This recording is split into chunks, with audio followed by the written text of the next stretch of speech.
Good evening, everyone. My name is Joel White. I'm the manager here at the main library. And I, among everyone in here, is probably the most excited about our event this evening, which is the initial phase of where we're going to be talking about what we are all visioning for our main library renovation. So, woohoo! Everybody as excited as I am? All right. Of course, this is the beginning of a process that we hope to be a marvelous process as we transform this facility here.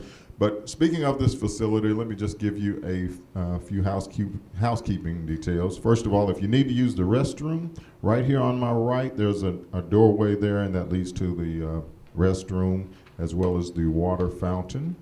Also, whenever we are beginning the input, we will be opening up the floor for questions and comments a little later on, but when we do that, if you will go to the microphone right here in the center of the room, that will be on so that we can all hear your questions or your comments at one time. So now, not to delay the process, I'd like to introduce to you Sandra Lovely, who is the Assistant Director for Planning and Facilities.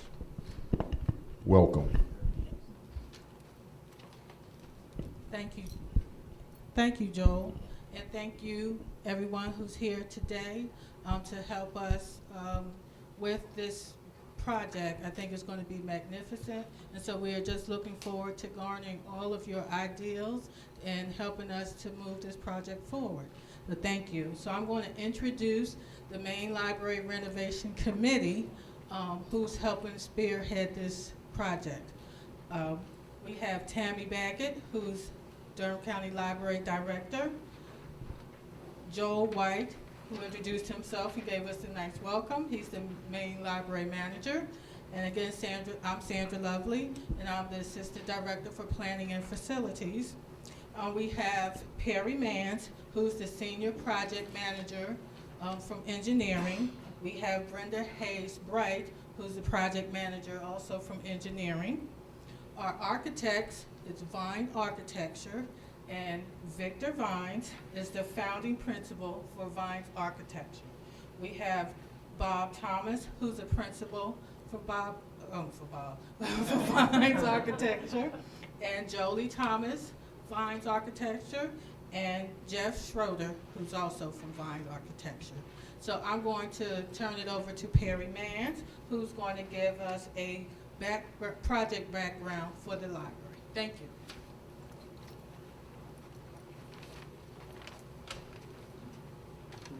Good evening, everyone. And again, my name is Peri Mans, Senior Project Manager for Durham County's Environmental Engineering Department. Again, Durham County would like to thank everyone for your participation in tonight's meeting. We hope that you'll find the meeting both informative and engaging. Present, there are several representatives from Durham County, including the Interim Director of Engineering, Gudrun Palmer, and Brenda Hayes-Bright, who was introduced earlier, is also a project manager on the project. Again, our intent tonight is to gain community input on what you would like to see in the proposed renovation of the main library. As many of you know, input from the community is very important at this stage of the project. It has been noted that 70% of the decisions are made in the first 10% of a project, therefore gaining input from everyone is critical. The current facility opened 25 years ago in 1980. The increased demand for library services resulted in a need for reconfiguration of space and incorporation of technological improvements to this facility. This renovation will be the final phase of the regional library system started several years ago. In 2009, on the previous leadership of the library, preliminary programming and planning study was completed by the Smith Group. This study was identified as, identified that the basic structure for this facility was sound and a need for additional 3,600 square foot of expansion at that time. The 2009 document was used as a base to begin our current efforts. On December 8th, 2014, the Board of County Commissioners awarded the contract to Vines Architecture that was stated previously. Since then, the project has been performing a verification of the building's 2009 program and an overall evaluation of the building systems. Durham County historically follows a design, bid, build, delivery method on construction projects, which is again being used on this one. The Project Management Division of Engineering has delivered many great facilities for use by citizens and staff of Durham County, including regional libraries, the more recently completed Justice Center and Human Services facility. And we're truly proud of those facilities and have no doubt that this project will again be embraced by the community and be a great project as well. Like those projects, gaining input from staff and citizens is critical to ensuring that the facility will function and serve the intended purposes at that time and for many years to come. At this time, I'll turn it over to Vines Architecture. Thank you.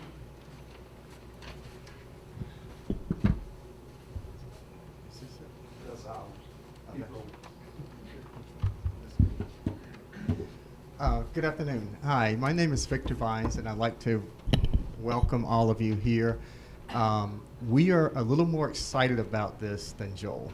As excited as he may be, we are thrilled to be here as the designers to do what is going to be, I think, one of the most fabulous libraries in the state of North Carolina, if not the U.S.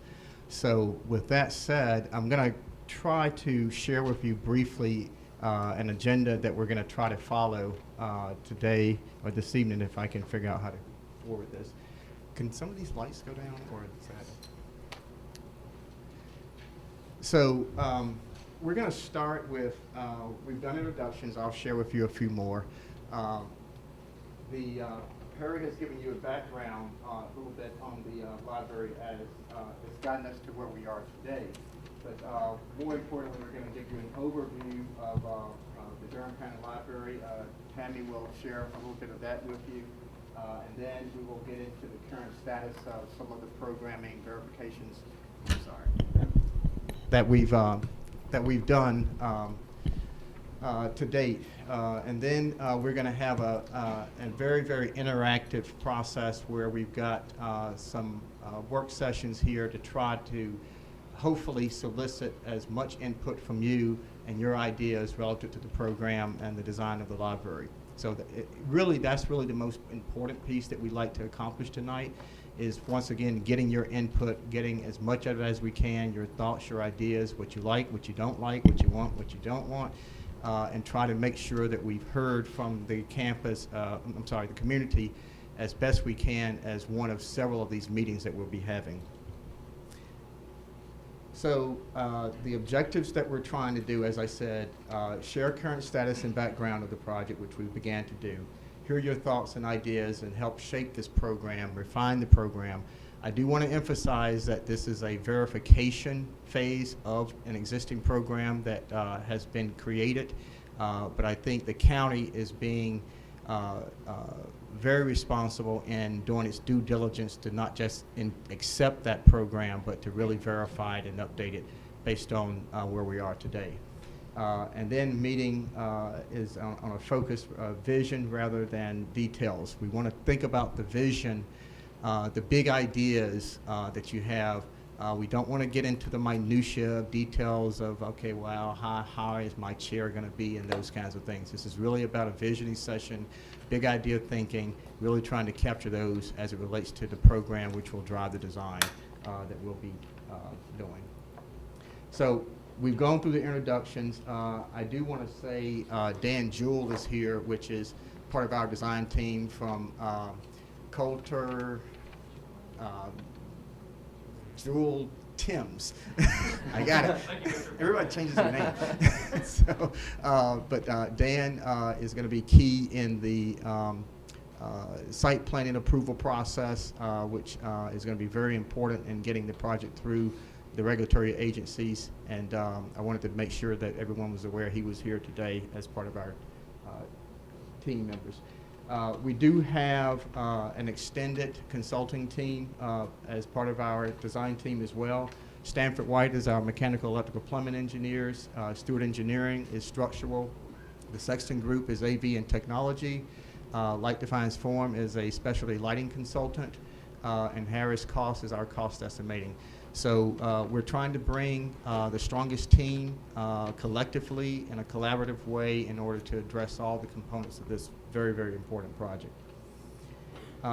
Vines Architecture has been doing libraries for quite some time. We have done several of them here in Durham.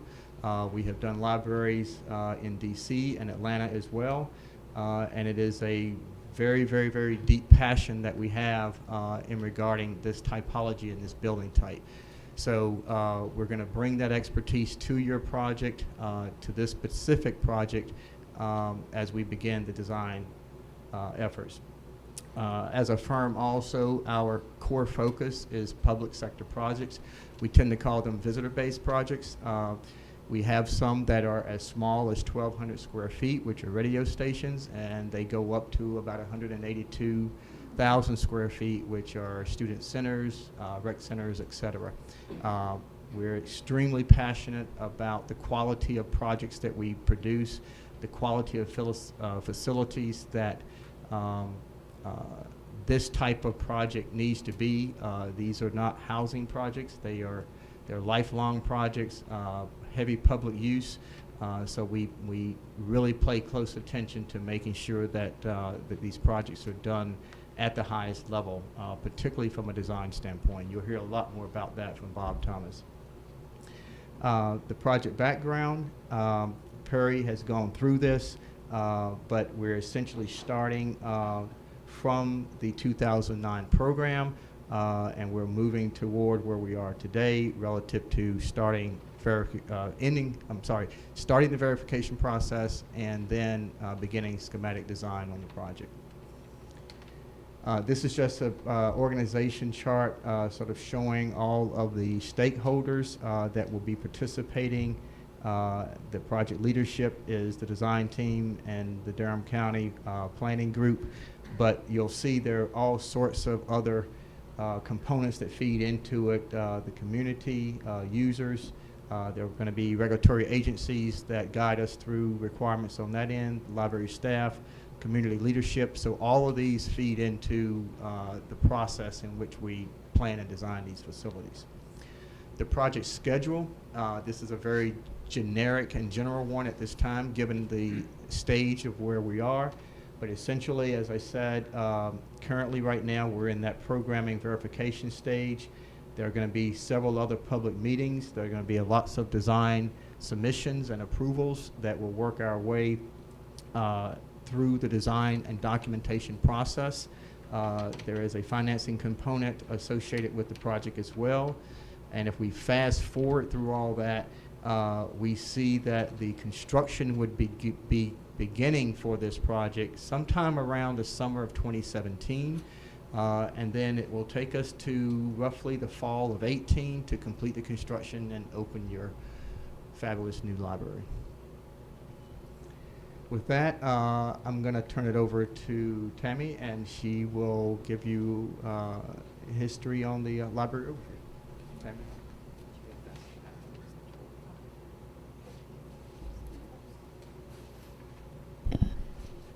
Thank you for the light. Caught me off guard there. Good evening, and thank you again for joining us to share your thoughts and vision for a much-needed renovated main library. I'm Tammy Baggett, Library Director, and I am excited to have each of you here this evening. I know that Durham residents are very passionate about their libraries. It's important to me that you share your passion and ideas for what you want to see in a renovated facility. In the words of Sidney Sheldon, libraries store the energy that fuels the imagination. They open up windows to the world and inspire us to explore and achieve and contribute to improving our quality of life. Libraries change lives for the better. Libraries changing lives for the better has consistently been my goal for our community. This aligns perfectly with the vision of creating a community of lifelong learners. Learning takes place in many forms at your library: story time, maker spaces, author visits, genealogical research, computer classes, and much, much more. It's my goal that Durham County Library provides a renovated facility that resonates with our community, a library that is able to meet the educational and entertainment needs for all ages. We at Durham County Library have a shared purpose of working to accomplish a common mission. That mission being to encourage discovery, connect the community, and lead in literacy.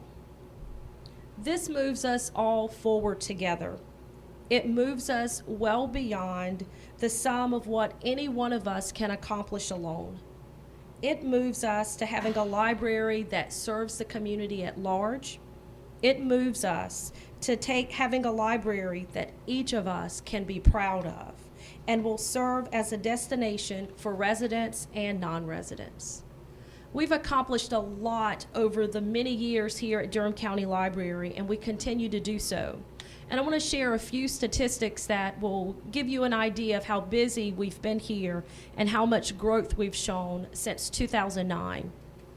Our total program attendance at Main Library in 2009 was 21,120. In fiscal year 2014, that number was 39,907. Now keep in mind, these numbers are specifically just for Main Library. That's just a remarkable amount of growth there.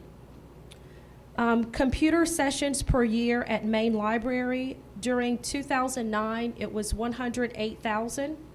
And in fiscal year 2014, it was nearly 127,000. Needless to say, we know there'll be a great need for computers and technology in a renovated Main Library. In keeping with overarching goals of our strategic plan, we plan to make sure that a renovated Main Library confirms our dedication to being a service-minded organization.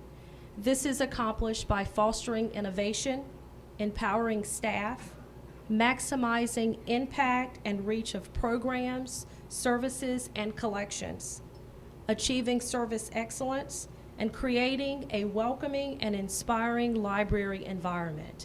And when we finally open, those are the things that you're going to see here at Main Library. I want to thank you for your continuous support of Durham County Library, and thank you for sharing your thoughts tonight. Like they said, we have an activity that will really provide you the chance to be engaged in sharing what you see as a vision for Main Library. We want to make sure that it becomes the crown jewel of downtown that it's intended to be. This is the first of many forums in which you will be updated on progress and will seek your feedback. And you can always email your questions about the renovation. And I'm going to give you that email address now, but it will be displayed later in the presentation. That is mainrenovation@durhamcountylibrary.org. Again, that's mainrenovation@durhamcountylibrary.org. And I want you to know that you're getting that web address, that email address, firsthand tonight. So the next day or so is when you're going to see all of that pop up, but this information will also go on our webpage. And the web address is durhamcountylibrary.org/mainrenovation. And before I take my seat, I wanted to say if there are anyone from the media that did not get their media kit, if you would see Gina Rozier, who's in the back there, for your media kit as well. So thank you, and I'm going to turn it over to you now.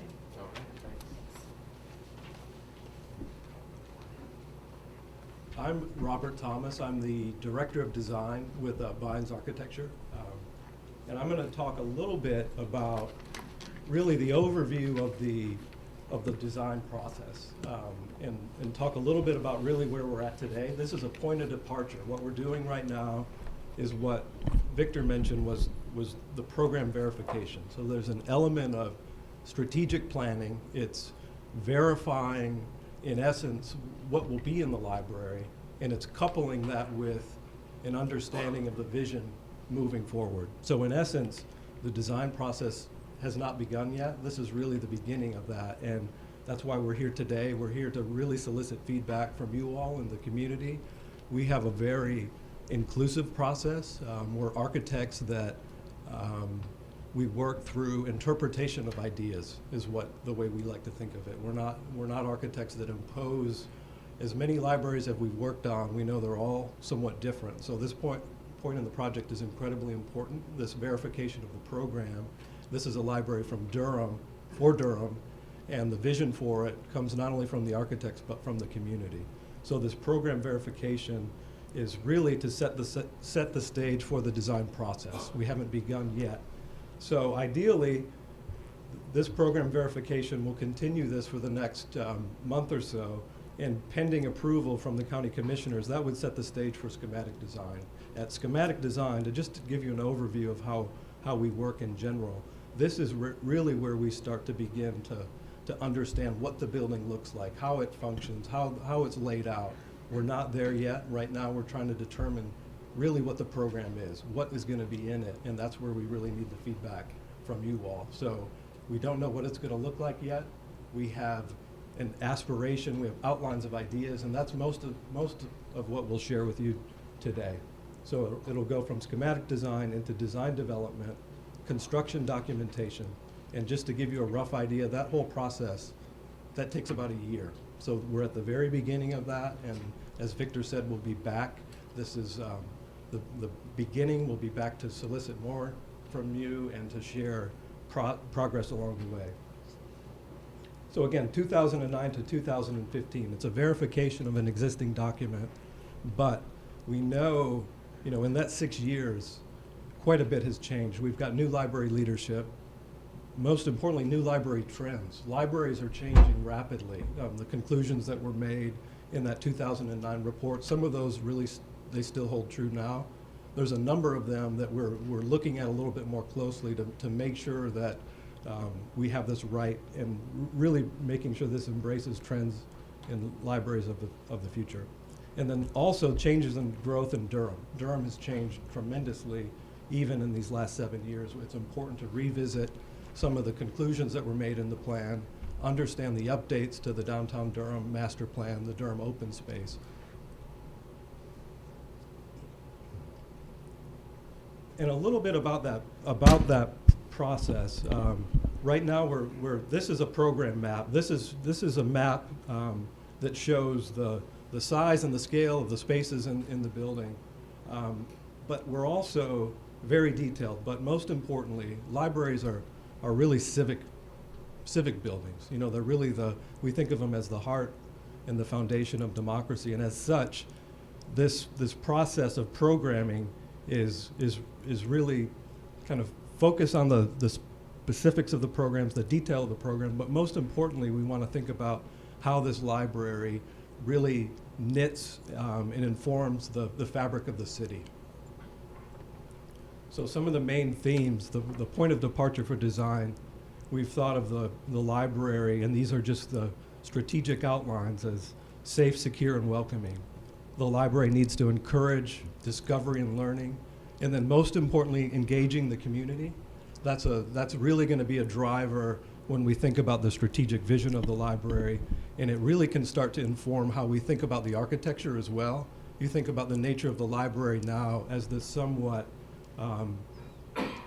the early 80s, a late modern, somewhat insular building that literally is somewhat removed from the community. So that's a literal and a figurative idea that we think will really inform the architecture. What can we do to the library to make it more permeable? What can we do to the library to make it more connected to the street and the fabric of Durham? Some other drivers that we're considering as well is usable outdoor spaces. We have outdoor spaces, we have a wonderful site, but what can we do to start to reinvigorate some of the spaces of the site? How can the programs of the library really engage the fabric of the city? How can the programs of the library spill out literally onto the site to kind of re-energize and reactivate the urban fabric of Durham? Technologically advanced, I mentioned a lot of the changes from 2009 to 2015. A tremendous amount has happened in that time. So clearly technology will be a huge driver in our analysis of the program. And then most importantly, when we start to think about the development of the system, sustainability, that's really it's really a strong ethic that we carry as a practice. We're seeking LEED certification on the project. We do as a matter of course with Vines Architecture. So energy efficiency and environmental awareness is something that'll be tremendously important. And then in all of this, we really, this is a huge thing for us, is what makes this library a library for Durham. As many libraries as we've done, around the region, the one thing that we know is that they're really all a little bit different, and it's the community that makes the libraries different. So that's, in these visioning sessions, that's really a goal that we have in here, is to understand, as much as we understand about the trends in library design, it's important for us to understand what it is about Durham that will make this library unique. What can we do with the library to tell the history and the story of Durham? What are the programs? The Durham library system has such wonderful programs. How do those programs that are unique to this system, how can that inform the way we think about the form of the library? So the specificity is something that's very important to us architecturally. Right now, the building is somewhat neutral, and we want to try to find a way to really knit it to the fabric of Durham, both literally and figuratively. And understanding the users is incredibly important. It is one of the regional libraries, but it does have a symbolic, it's the main library that serves downtown. So although it's a spoke in the wheel of the regional model, it still has a certain symbolic obligation to serve as the flagship of the library system. And it's the most unique context as well. It's a library in downtown. The users are quite different. The collection is different. It has responsibilities that go beyond that of some of the regional libraries. The site, here we are right here, the main library, it's uniquely positioned as an urban library when you think about the redevelopment of the downtown core and a lot of what's happening here. And then at the seam between a lot of the social services, and that's a huge part of the strategic plan of the library, is how does this participate in the social fabric of the community? How can it kind of further the goals of some of the social services of Durham County while responding to really a changing, more dense downtown? And then that coupled with, our neighbors to the north, what can we do to think about the library as really being a catalyst to re-energize this part of Durham. So some of the specific issues that we'll talk about that have started to inform the way we think about the building and how we might arrange the program relative to the site. To orient you a little bit, here's Roxborough Street, here's Liberty Street. A huge issue that will start to really inform the way we organize it is this notion of connectivity and visibility. Right now, as I mentioned before, the building sits up, it's somewhat neutral in its envelope and very inwardly focused. So not only are you really disconnected from the fabric of the city, but there's really little opportunity to see the activity on the inside. So there's something that we recognize as tremendously important, is that the nature of the Liberty Street and the Roxborough corner are very different than the others. So the notion of visibility from the city into the library, and then conversely, the connectivity of the library back to the fabric of the city. Another thing that we've recognized as a tremendous challenge and also an opportunity to remedy is this notion of the two front doors. For those of you that patronize the main library, it's something that we recognized the first time we visited, and it's somewhat of the dilemma of a suburban house where you have a symbolic front door that in essence no one really uses, and everyone's kind of coming in through the garage. So that's in some ways what we have here. The back entry was never really designed as a main entry. So, and as such, not only are there issues of clarity in entry, but in terms of how the building is organized, how you're entering on 2 levels, the building becomes striated. So some of the things that we're thinking about at a design level is how can we consolidate the entry? How can we better open the building to connect to the street? And how can we, to really better connect some of the floors as well? So you're entering on 2 separate levels. What can we do from an operational standpoint as well to consolidate it and introduce more connectivity between the floors? So this is a really important challenge that we've identified that's driving some of our thinking about the design.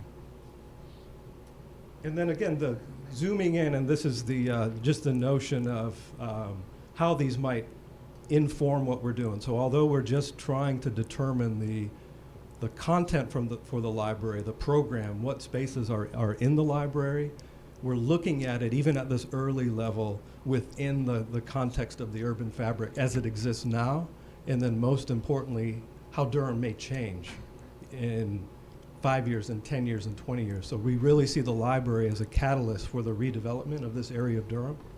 So the connectivity has been a huge driver that we've spent quite a bit of time talking about. Liberty Street as a key kind of streetscape artery, and how might that inform the organization of the building? What we would do to move the entry more to the active corner, and what does that mean for the connectivity back to the parking lot, and then also to the neighborhoods to the east. So these are very diagrammatic at this point, but while we're looking at the program and the content, how we're going to renovate the interior of it, it's important for us to understand what we call some of these urban adjacencies. How are the programs on the inside, best located to connect to the street and the fabric of Durham? So with that, it's a process of kind of working from the outside in and the inside out. So while we're studying the urban context, we're also beginning to look at the interiors, and I'm going to ask Jeff a little bit to talk a little bit about some of the trends in libraries today and how they might inform some of our thinking about the design for the main library going forward.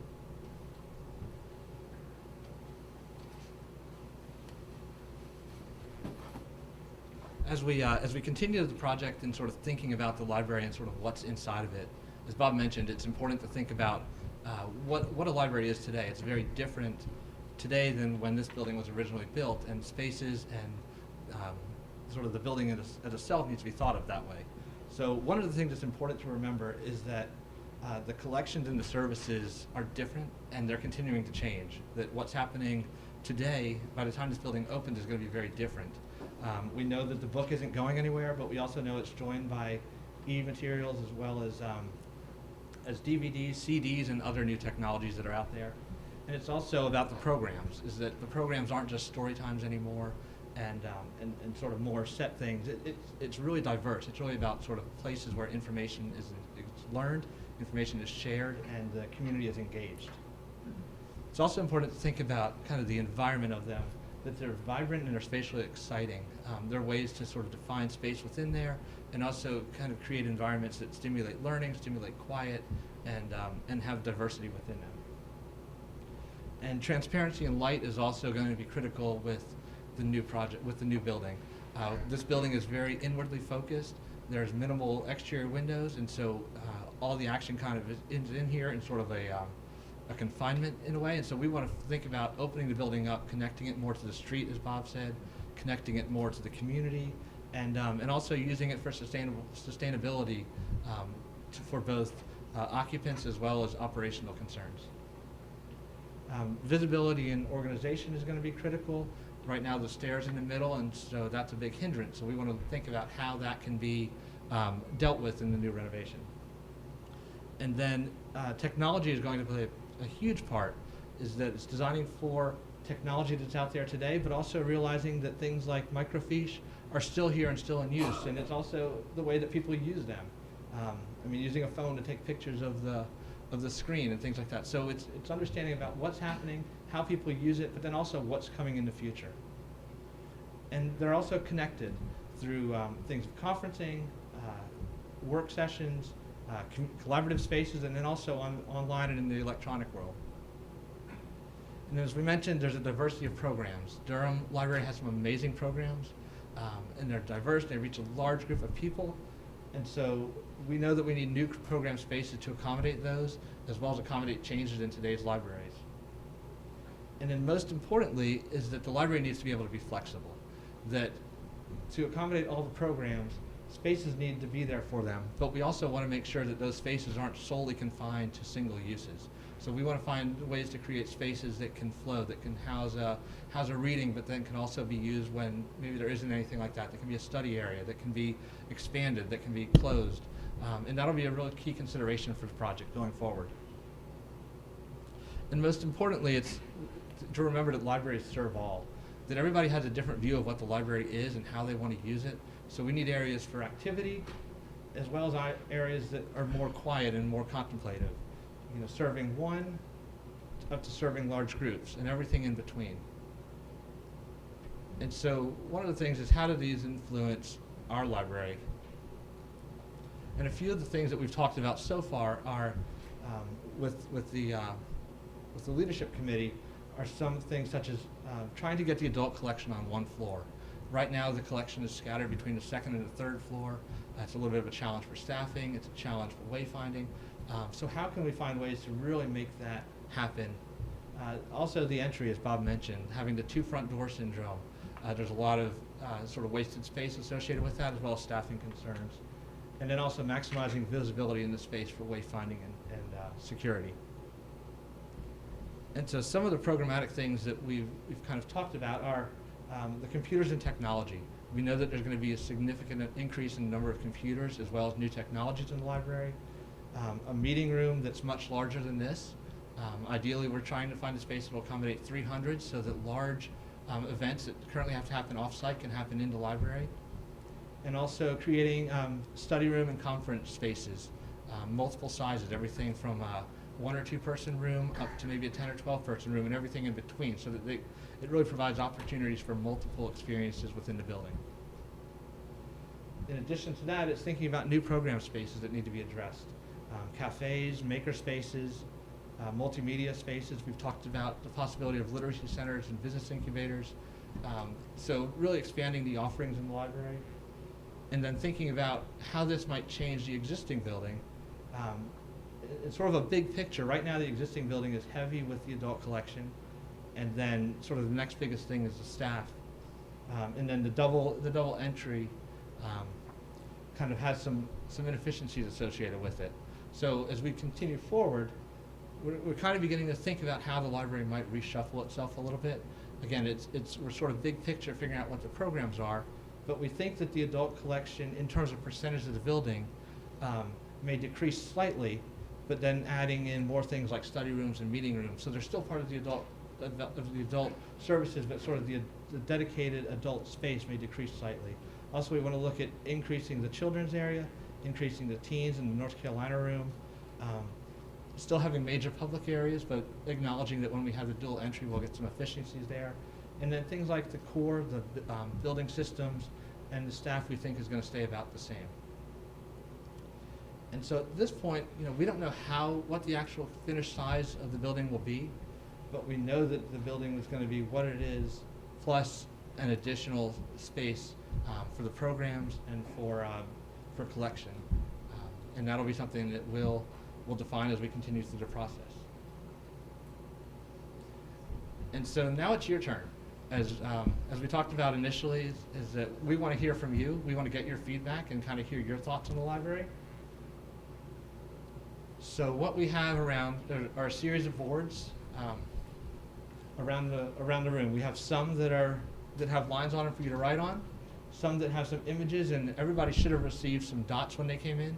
There should be 2 of each color. And so the way that board is going to work is that we have blue for highest priority, green for second priority, yellow for third priority, and anything that's not an issue or maybe isn't desired, in your opinion, it's an opportunity to kind of express this. So the thought is that each person gets 1 color dot on each board. And we'll leave this out there throughout the time. Looking at where we can add our And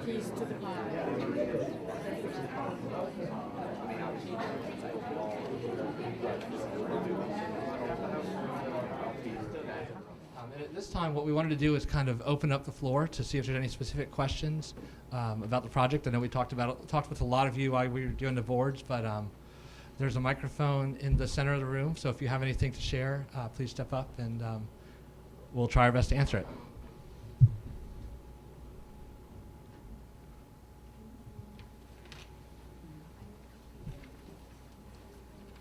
Well, I'll make a comment. Don't ignore parking areas, because Southwest Library was, exhausted its parking as soon as it was open. So,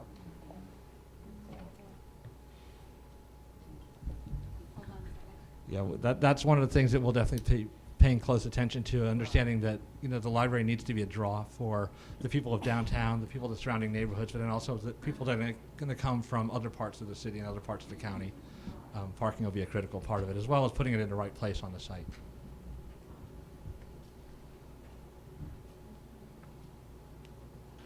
Excuse me, I'm going to have you bring me the microphone because I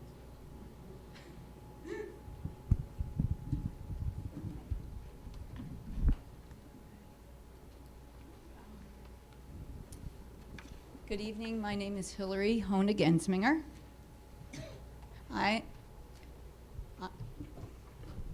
Hold on, I'm listening to assistive technology. I'm legally blind, and like most who have a disability, I depend on assistive technology to get through the world on a daily basis. There are various types of blindness. As a matter of fact, only 10% of those who are blind are totally blind, and they use a different form of assistive technology. 90% have other forms of blindness, including the aged, which is the baby boomers are coming up. They are going to have AMD, and they will need to use probably magnification capability. There's many forms of technologies as there are types of disabilities and blindnesses. That includes autism and other forms of disabilities. What brought me here tonight, and my purpose for attending, is that I have gone back to school to get back into grant writing, and I'm working with nonprofits. Sometimes, some of them are involved with disability advocacy. And I need to access what is known as the Foundation Directory, which lists all grants. This facility is retains the main subscription to that directory and database for the entire southeast, a good portion of the southeast region of North Carolina. And I am not able to access that directory with the computers that are here currently. So I can't do the job.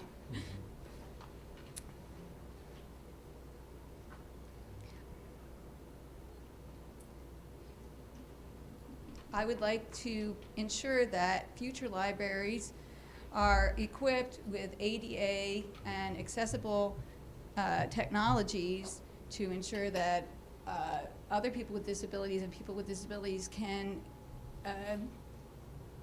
get to these resources and other information, that which is available to those with vision.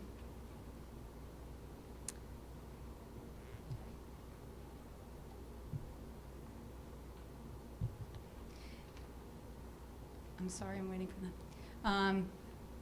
The problem across the country currently, not just this library, is that well-meaning counselors, advisors, and administrators are making decisions on behalf of people with disabilities without including them in the decision-making process and getting beta testing or feedback from them. So their intentions are good, but often they miss the mark because they don't grapple with the realities of these disabilities themselves. It is my goal to see that maybe a committee be formed, or not even a committee, an open and direct representation forum be established that's ongoing, because the technology continues to change, whereby the people from the community can come in and provide feedback to those who are making these executive decisions. Okay, let me see. By direct and open communication, representation, I mean not elected or appointed. I mean anybody can come in who has a problem and speak at any time.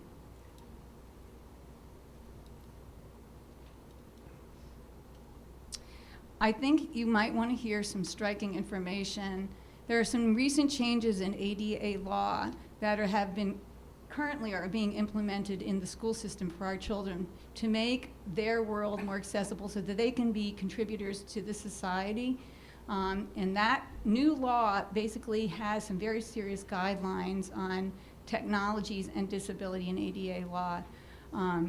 There is a nonprofit called Project Enable. That's just one of many nonprofits that is set up to assist and advise for free libraries and librarians specifically with how to go forward with this new law and how to make their computers accessible.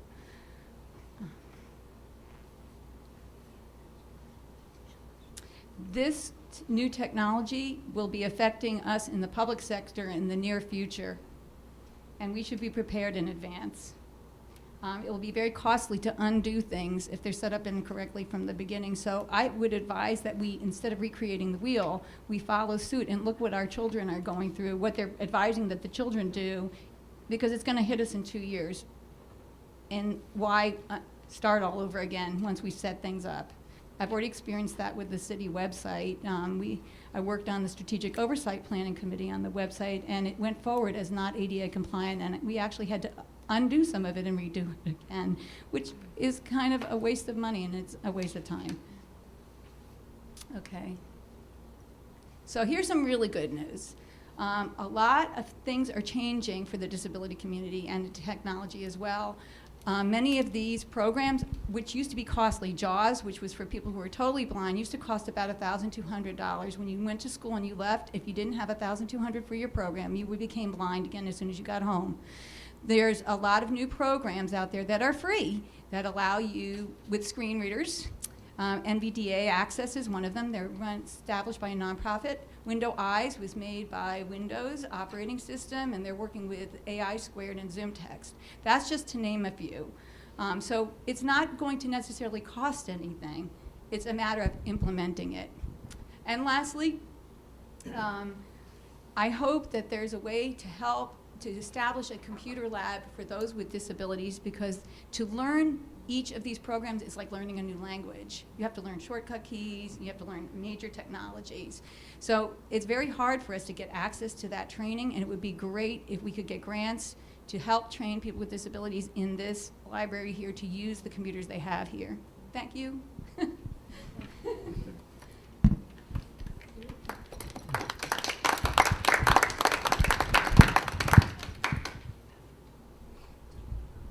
I'll make a general comment just as a member of the design team. I think Tammy could talk a little bit more about the specifics of embracing some of the technology, but as a member, as the lead designer of the practice and a member of the design team, I will say that in libraries in particular, really all of our work, but libraries in particular, Jeff ended that slide and talked about really the kind of the civic kind of underpinning of what we do. We really believe that libraries are for all. You know, that's not hyperbole. It's something that informs all of our work. We're passionate about this work in the public realm.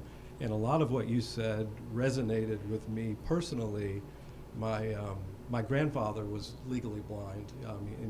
Late in life, lost his vision entirely. But I really got my love of reading in libraries from my grandfather. He was one of the most voracious readers that I've ever met, and I personally watched him.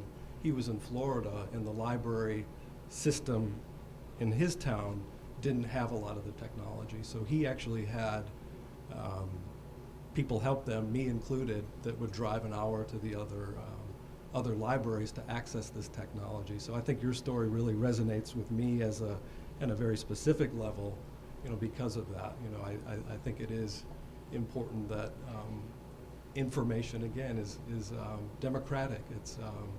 It's accessible by all, and too often the ADA is thought of as a vehicle to accommodate those with physical disabilities. You know, the ADA guidelines, you know, there's pages and pages, and we're very well versed with this to deal with wheelchair accessibility and physical disabilities, but that's really only a small component of it.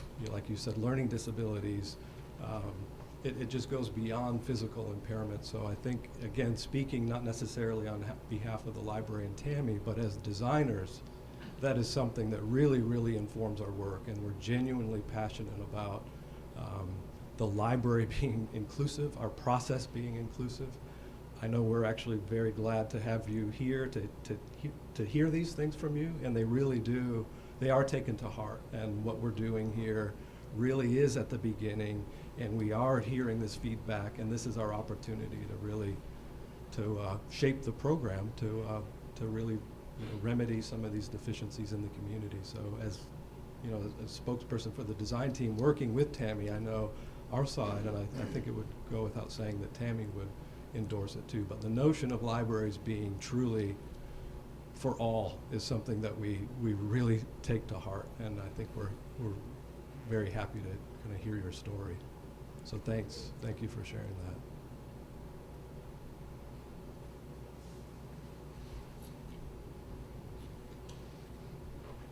And this is going to sound silly, but the pictures back there that we put the dots on, mm-hmm. and the other things don't seem to be much about books. It's about all these new visions. Yeah. And I couldn't find a place to put a dot that I'd like to have Yeah. lots of books. And Yeah. I'm really, I don't want it to go unsaid that of course we certainly do plan to fit books in here somewhere. I want the library to have lots of books. Yeah.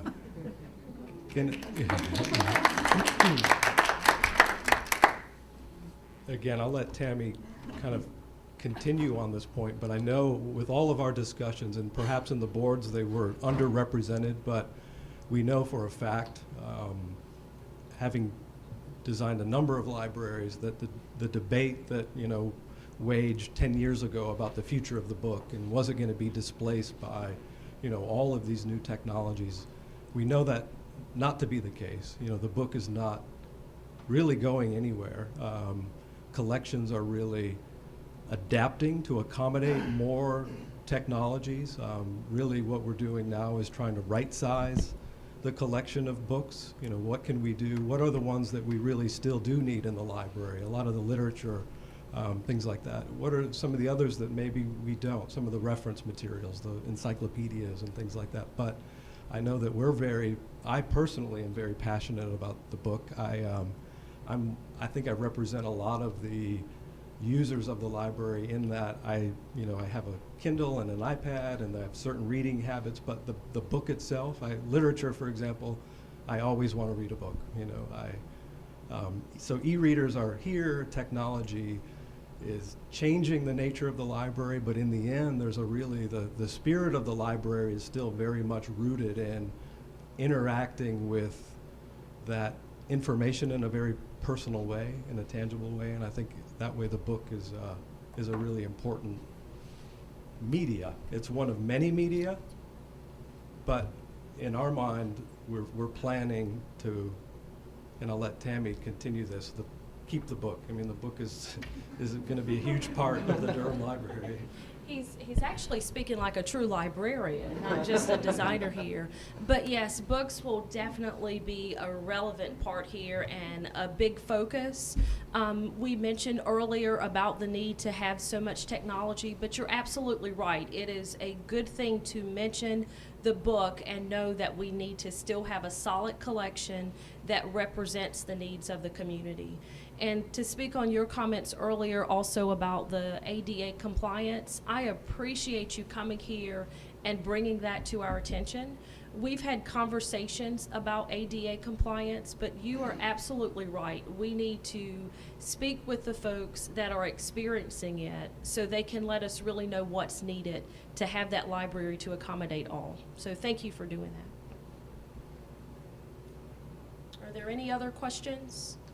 I have one suggestion, it's crazy, but for design, I mentioned the Guggenheim, if anybody's ever been there, you're talking about opening the space, it goes around the outside and opens the center up.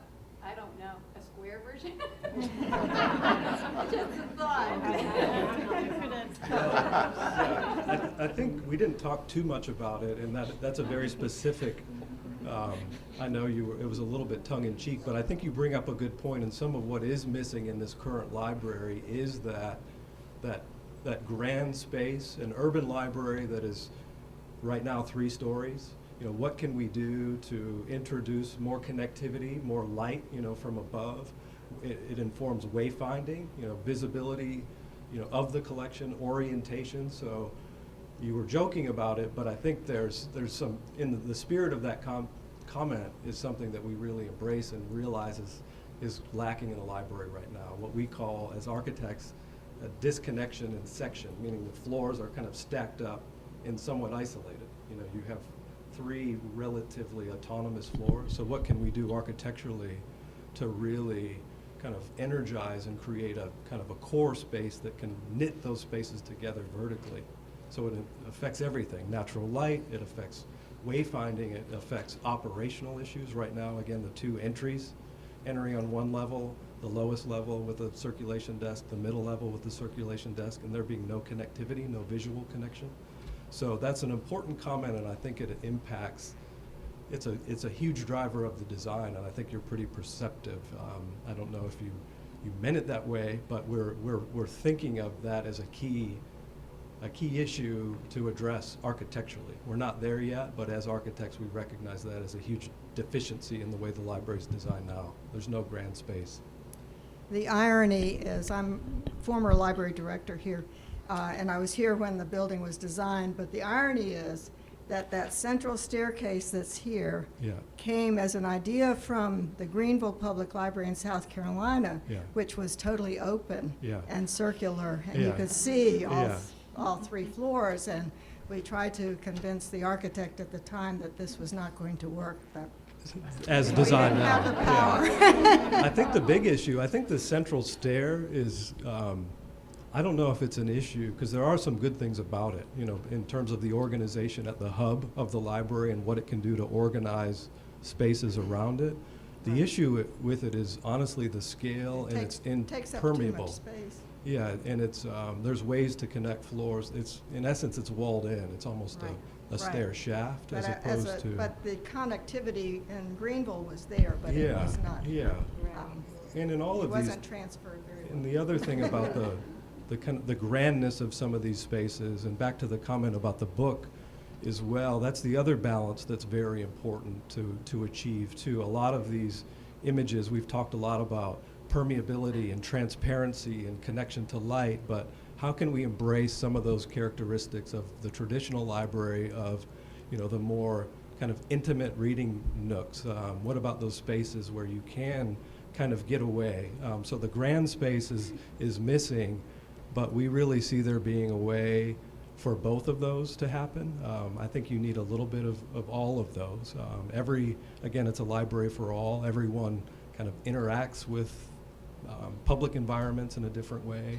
A lot of writers talk about shared solitude, that people are, it's great to have these big collective spaces, but to be kind of off to the side and kind of a more intimate, small group space. So that's something that we're well aware of. So as we're talking about these grand, kind of transparent, kind of permeable spaces and connecting to the city, what can we do to preserve some of those traditional kind of reading nooks that you think about in our historic libraries?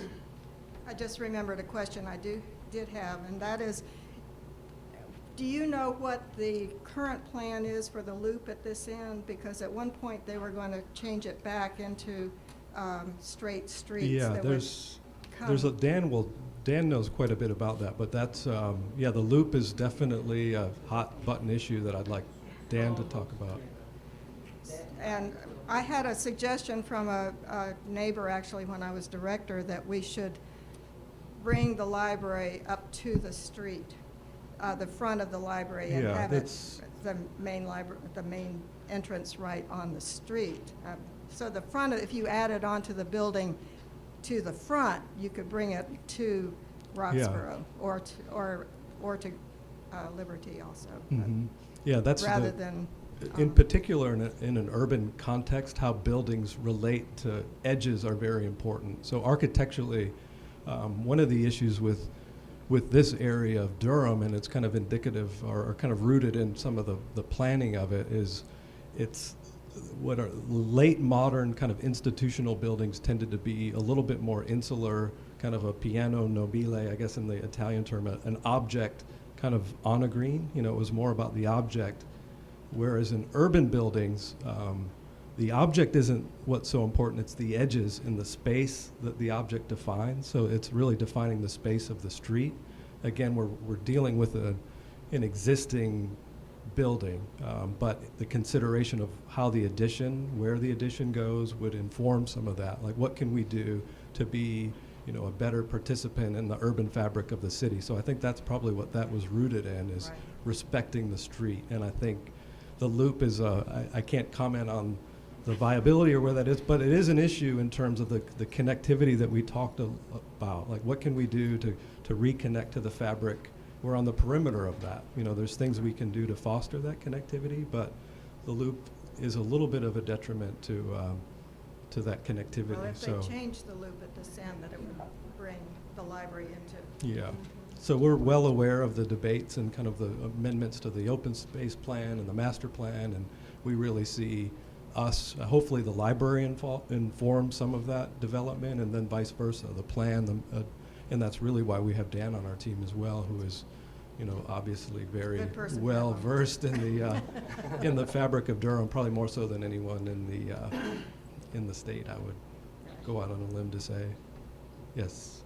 I'm curious what drives the group to find that you do need more space when your planning hasn't really occurred. It's like, are you putting the cart before the horse? In other words, could you redesign the space could you redesign the existing space and have it serve the community as they want? Yes, I think this is. Without adding space. Some of it is determining new programs that may be, so we do know that there are certain efficiencies that we can find in the library as it exists now, within 68,000 square feet. The collection, dealing with the right sizing of the collection, you know, efficiency in staffing, but there are things at the, and I'll let Tammy talk about it.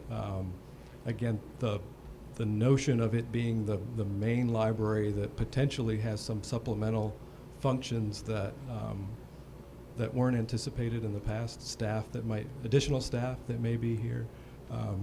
So a lot of the point of departure for our effort here was the conclusion of the study in 2009 that with the assessment, a very detailed assessment of the collection, embracing some of the new trends, maker spaces, things that really didn't exist in the library.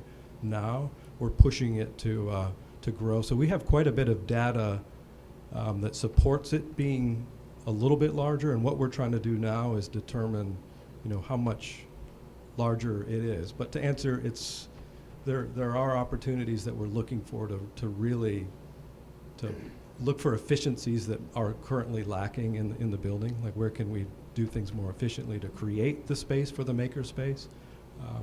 But I don't think our point of departure was to say we really need to add on to the building, but the program is really kind of driving the size, and that's really where we're at right now. I'll let Tammy talk a little bit about some of these supplemental programs that we're exploring that might push it a little bit larger. Some of the new programs we're exploring involves STEAM literacy, which is science, technology, engineering, arts, and the math area. We're already doing a lot of those programs, but looking at how we can really explore and enhance what we do for the community in that. Those are areas that will not be going away. Also looking at how we can enhance our relationship with the business community, looking at workforce development opportunities, expanding our outreach efforts to the Hispanic population, and just really exploring new ways of doing things here related to STEAM or STEM. We're adding the A into it when we explore it right now. Can I speak to that for a second? Sure.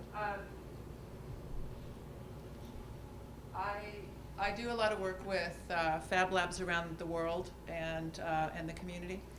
And there was, for those that don't know, Fab Lab is a digital fabrication laboratory. The idea is that there's quite a bit of equipment that you design on the computer, and then the computer controls the equipment. So it could be a 3D printer, a laser cutter, a CNC machine, an embroidery machine.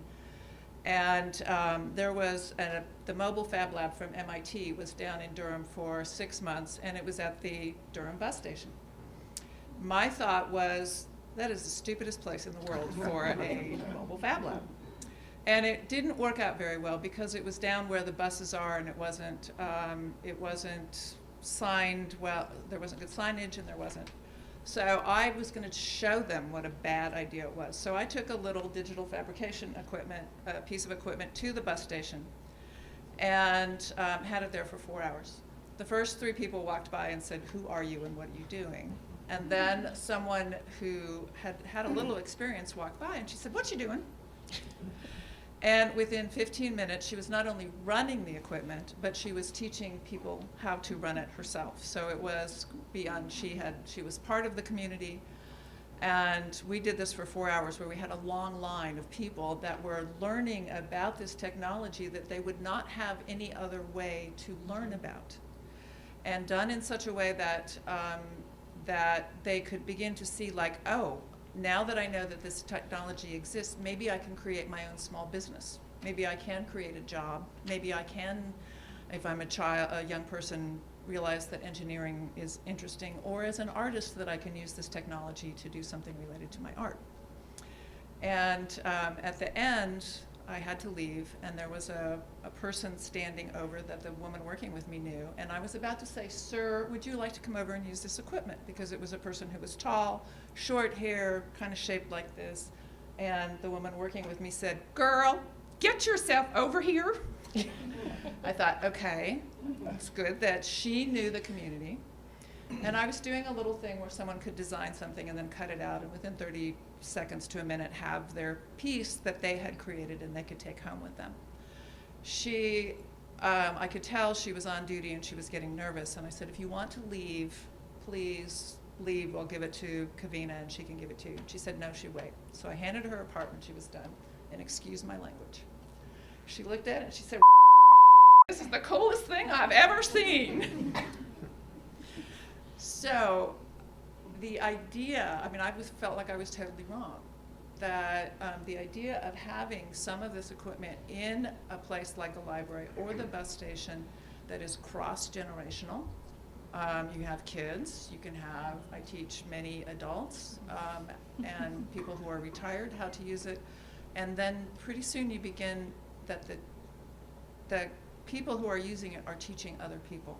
So there's a whole range of benefits to it. I laugh, I look at the makerspace up there, and there's 4 reds and 4 blues. So it is a divisive thing. We currently have a makerspace now, and it's doing exactly what you described. We have makerspace days each month that we just started about 3 or 4 months ago, and we're averaging 80-some people attending those. These are drop-in, so it's not all there at one time because we don't have the space to accommodate that many right now. But it is the generations working together. It's the younger kids showing the older kids how to use it, and it really connects us. It shows how we are in the community. So it's a very important thing to do, and hopefully in a renovated library, we can do more of it in a more open space that it will attract people there that they don't even know it exists. It's part of that lifelong learning that we do for the community. So while we're talking about this, I'm thinking to myself, so should the library be in one place? And if we move forward the way social media and other things are, at the same time, I do believe we need a building. But it seems like it's equally as important to develop the spaces between the different libraries. And I think Durham Public Library is wonderful when I can go online and read magazines and do all that kind of stuff. But I think that space in between needs to be addressed as the building is being developed so that can be enhanced. And it doesn't just happen, it actually is planned. Right.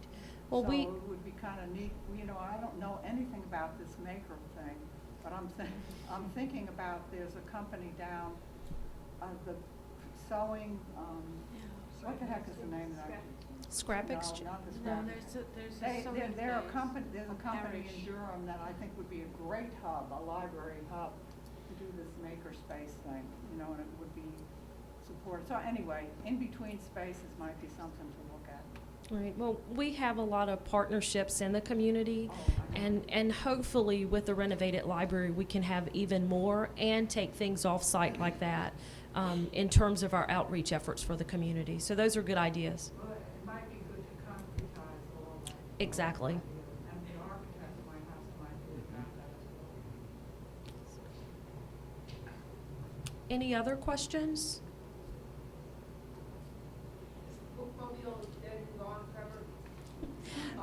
The bookmobile is not dead and gone forever, exactly.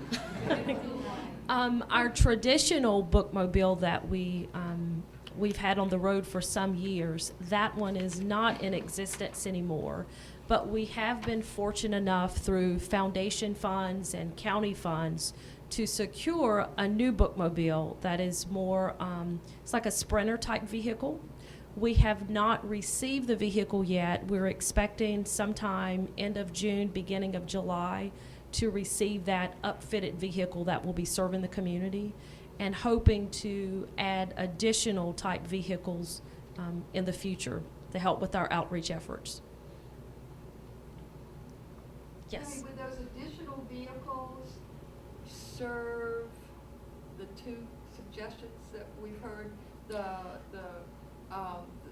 ability for maker spaces to be out in the community, and to also get into the spaces in between the libraries by bringing some of the new capabilities beyond 3D printing. Who knows what it's going to be in 10 years, but would they be able to be designed so that they could bring some of those things out into the community? That's the intent. The one that we're expecting to get in June, end of June, beginning of July, is more of a traditional bookmobile with just the books. There will be some budget requests for additional vehicles. Now we'll have to see where we go with approval with that. But the intent is to have some vehicles that have technology. So it's taking the iPads and things out for people to use. It's having the maker spaces there for people to use in the community that might not be able to get to us. So yes, it does meet exactly what they're saying. We're just not at a point of having those dollars approved for that to happen. Any other questions or comments?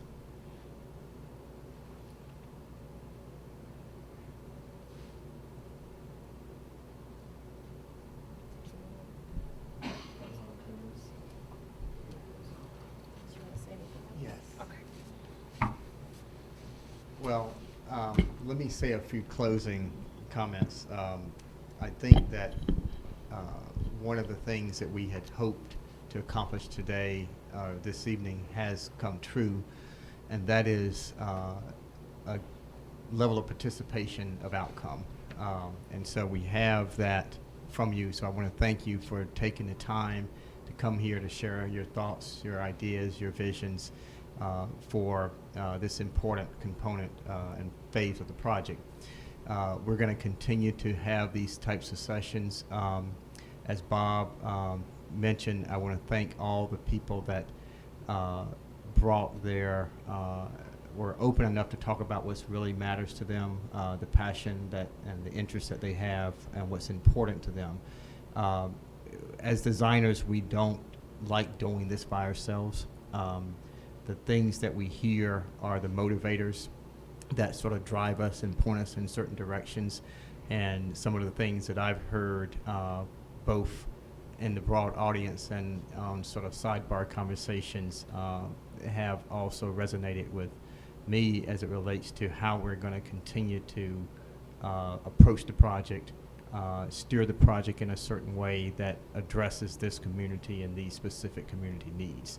And so with that, we've got a lot of information from you on these boards. I appreciate you writing those things down.